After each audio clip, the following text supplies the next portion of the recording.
Okay, today we're going to update an Outback Maverix M1 controller steering system. So the first step is we have our proper USB inserted into our computer, and we're going to find our Outback Maverix latest release software. We're going to copy that software to our USB drive.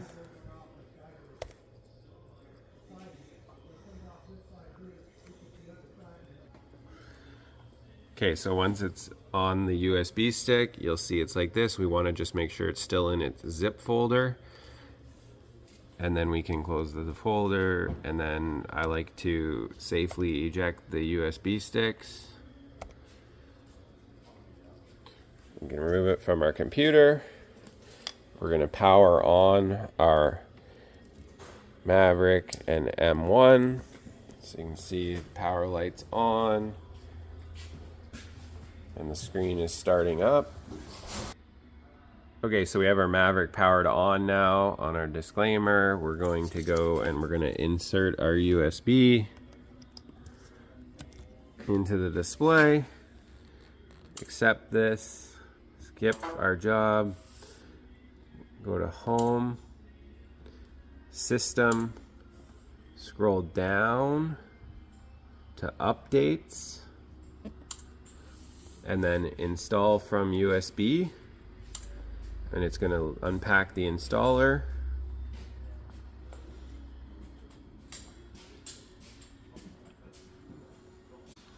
And then it will go through the process of installing the software package.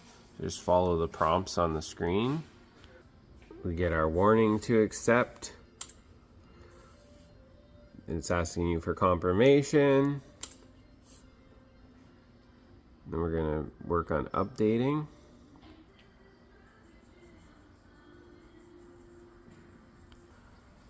You can see it's going through the update process.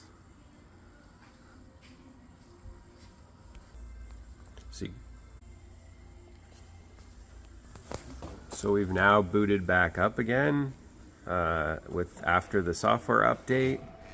So we can accept and skip that.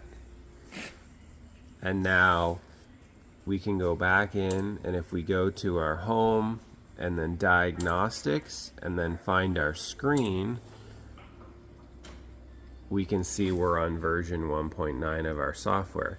Now while we're in here, if we had to do an eDrive M1 update or an antenna update, we would click on the M1, and over here we can see update and then update module, and then we would select.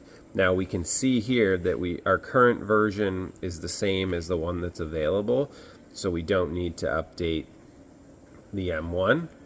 But if there was a lower version that was on it and a higher version available, we would update, and that process would just be selecting it and then hitting update, and it would go into the initialization. And you can see it goes through the updating process. And you can see it went through the updating, and now it's just verifying. So the other thing is, if we updated software and there's new software, we want to make sure that we check for updates. So we can check the terminal and the USB to see if it finds anything. And you can see there's nothing added to our list. And we're on the same software version, so our M1 is up to date as well. So that's the process of going through updates on an Outback Maverix.